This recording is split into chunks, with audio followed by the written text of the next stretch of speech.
سوال کرده بودن در مورد چگونه تکفیری ها رو بشناسیم. واقعا یکی از مشکلاتی که امت اسلامی خاصا در افغانستان، در تاجیکستان امروز گرفتارش هستن. ما برنامه خاص داشتیم، برنامه‌ای که 2 ساعت تقریبا در مورد خوارج، در مورد تکفیری ها صحبت کردیم.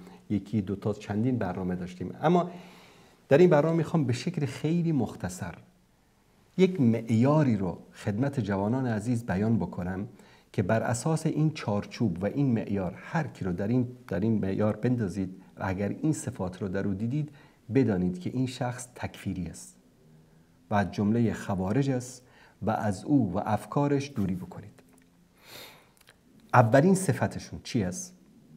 اصدار حکم یک فعلی بر شخص فاعل. یعنی یک فعلی که فعل کفری رو که یک شخصی انجام داده، ما این فعل کفر رو حکمش رو بر فاعل هم چیکار بکنیم؟ تطبیق بدیم. یک مثال خدمتون بزنم. دیدید که یک شخصی در مقابل یک مجسمه سجده کرد. حکم سجده کردن در مقابل مجسمه چی است؟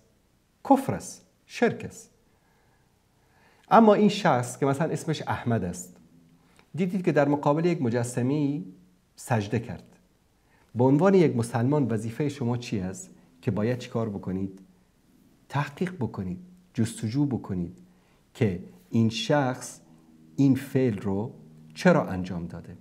شاید کسی تهدیدش کرده، گفته که اگر بر این مجسمه سجده نکردی مثلا فرزندتو میکشیم یا خودتو میکشیم یا فلان بلایی سرت میاریم. این طرف از مجبوری اومده این کارو کرده.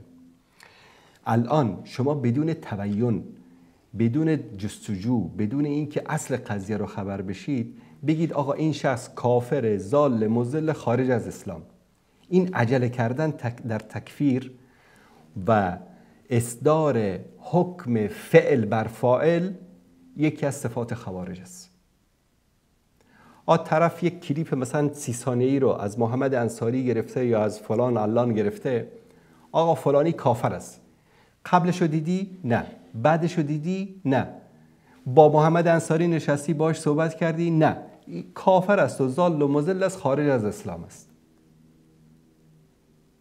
در حالی که ما باید بدون تحقیق، بدون بررسی، بدون اینکه موضوع رو عرضه بکنیم بر شخصی که این فعل از او سر زده و حقیقت رو جویا بشیم، نباید که حکم صادر بکنیم.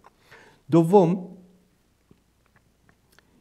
بدون تأکید کردن و بدون اینکه شرایط تکفیر رو در نظر گرفتن، شرایط تکفیر، مثلا یک شخص اومد یک عملی انجام داد که عمل کفری است، وظیفه شما چی است؟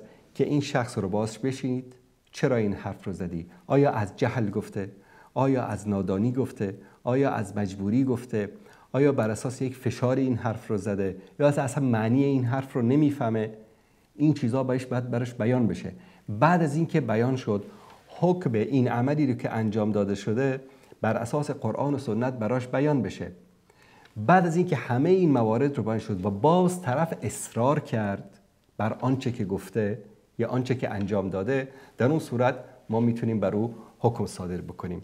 سومین صفت تکفیری ها چی است که این رو خوب ببینید که این یکی از مهمترین صفاتشون است. بر اساس اجتهاد خودش منو تکفیر کرده.